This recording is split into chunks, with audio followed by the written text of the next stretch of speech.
దయచేసి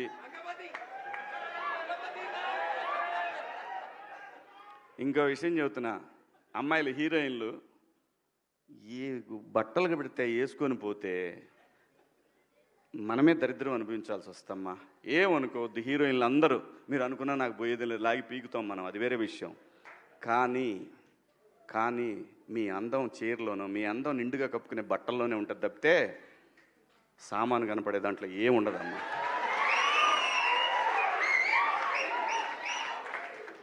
అవి వేసుకున్నంత మాత్రాన చాలామంది చూసినప్పుడు నవ్వుతూ అంటారు, కానీ దేద్రమ్ముండ ఎలాంటి బట్టలు ఎందుకు వేసుకుని కాస్త మంచి వేసుకోవచ్చుగా, బాగుంటావు కదా అనాలనిపిస్తుంది లోపల, అనలేము.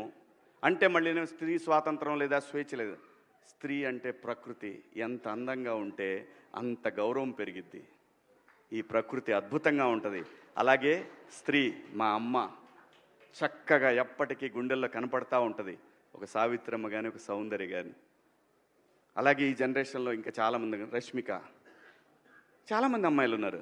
వీళ్ళందరూ ఇంపాక్ట్ క్రియేట్ చేశారు కాబట్టి అమ్మటే చెప్పగలుగుతున్నాం. గ్లామర్ అనేది ఒక దశ వరకే ఉండాలా, ఇంతవరకు ఉంటే పర్లా, అది ఇక్కడికి రాకూడదు. నేనేవాళ్ళే కానీ చెప్పడానికి మళ్ళీ అందరు రేపు పొద్దున పెద్ద పెద్ద వాళ్ళంతా బయలుదేరతారు, మాకు స్వేచ్ఛ లేదు. స్వేచ్ఛ అనేది అదృష్టం. ఆ స్వేచ్ఛని కోల్పోవద్దు. మన గౌరవం ఎప్పుడు పెరుగుద్దంటే మన వేష భాషల నుంచే మన గౌరవం పెరిగిద్ది. అందులో ప్రపంచ వేదికల మీదైనా సరే చీర కట్టుకున్న వాళ్ళకే విశ్వసుందర కిరీటాలు వచ్చినాయి. Thank you so much.